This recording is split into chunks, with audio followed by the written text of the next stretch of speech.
Rusia Ukraina kian panas saling tebar ancaman.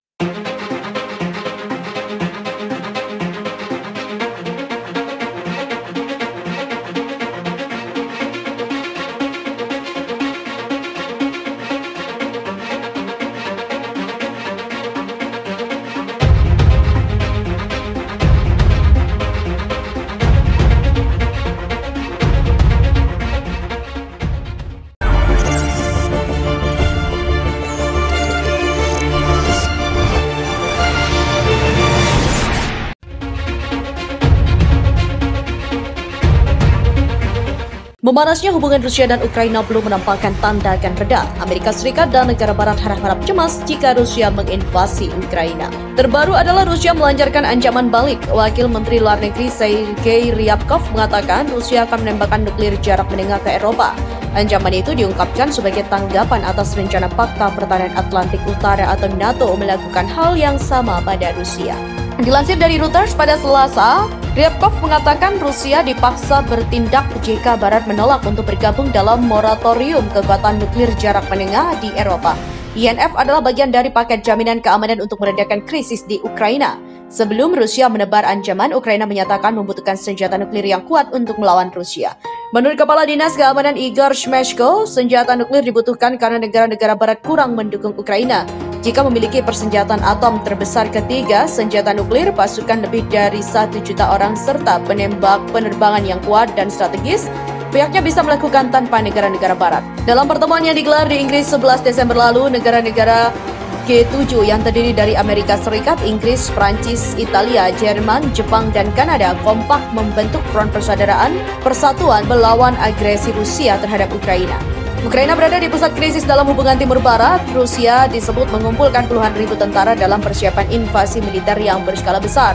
Sebaliknya, Rusia menuduh Ukraina dan Amerika Serikat berperilaku tidak stabil dan mengatakan mereka membutuhkan jaminan keamanan untuk perlindungannya sendiri. Pada briefing untuk atasan militer di Moskow pekan lalu, Kepala Staf Umum Rusia Valery Gerasimov membantah rencana invasi Ukraina.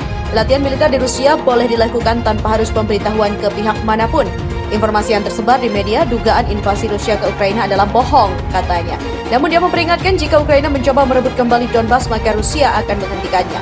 Meski Rusia membantah, wartawan asal Rusia peraih Nobel Perdamaian Dmitry Muratov menyebut perang dengan Ukraina bisa saja terjadi. Sebabnya mereka yang berkuasa di pemerintahan Rusia terus menyundul gagasan tentang perang. Pernyataan itu disampaikan Muratov di sela-sela penganugerahan Nobel Perdamaian di City Hall Oslo, Norwegia. Dia mengatakan sudah umum di Rusia kalau politikus yang menghindari pertumpahan darah adalah orang yang lemah, sedangkan mereka menantang untuk berperang adalah patriot sejati. Presiden Ukraina Volodymyr Zelensky mengatakan Ukraina harus menggelar pembicaraan langsung dengan Moskow untuk mengakhiri perang dan melawan pasukan yang didukung Rusia di wilayah Donbas. Hal ini Zelensky sampaikan di hadapan parlemen. Sebelumnya, Ukraina juga mendesak NATO mempersiapkan sanksi-sanksi ekonomi dan pada Rusia dan meningkatkan kerjasama militer dengan Kiev.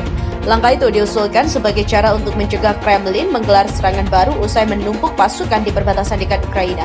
Ukraina dan sekutunya NATO juga sudah memperingatkan Rusia mengenai pergerakan pasukannya pada awal tahun ini.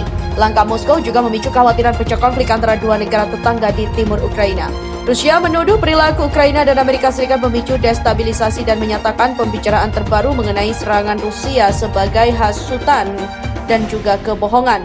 Pada Rabu, Rusia juga kembali menggelar latihan militer dekat perbatasan Ukraina. Pemerintah Zelensky mengatakan mereka telah mencoba menggelar pertemuan langsung antara Presiden Ukraina itu dengan Presiden Rusia Vladimir Putin. Namun, permintaan tersebut ditolak. Kremlin menuturkan Putin tidak menolak gagasan untuk berbicara dengan Zelensky, akan tetapi pembicaraan demi pembicaraan tidak ada gunanya dan Moskow ingin agenda yang tepat. Pidato Zelensky di parlemen dijaga ketat oleh polisi dan petugas Garda Nasional, di mana pekan lalu Zelensky mengatakan Ukraina mengungkap rencana untuk menggulingkan pemerintahannya yang dijadwalkan pada Rabu. Rusia juga membantah terlibat dalam plot tersebut. Pada 2014, Rusia menganeksasi semenanjung Crimea dan mendukung pasukan separatis yang bertempur melawan pasukan Ukraina di timur negara itu. Kiev mencatat konflik tersebut juga telah menewaskan sekitar 14.000 orang. Presiden Rusia Vladimir Putin dilaporkan telah mengirim pasukan bunuh diri Rusia ke Ukraina untuk menemukan dan menghilangkan pangkalan militer rahasia. Putin diketahui telah mengirimkan anggota milisi yang dikorbankan untuk memerangi tentara Ukraina, tetapi pasukan itu dilaporkan telah ditangkap dan dibawa ke lokasi rahasia untuk diintegrasi. Lokasi rahasia ini sekarang telah diledakkan secara misterius. Taktik bunuh diri yang dituduhkan terungkap ketika beberapa pasukan dikatakan ditemukan mengenakan perangkat pemosisian GPS yang kemudian dapat menemukan dan mengarahkan tembakan ke pangkalan yang mereka tuju.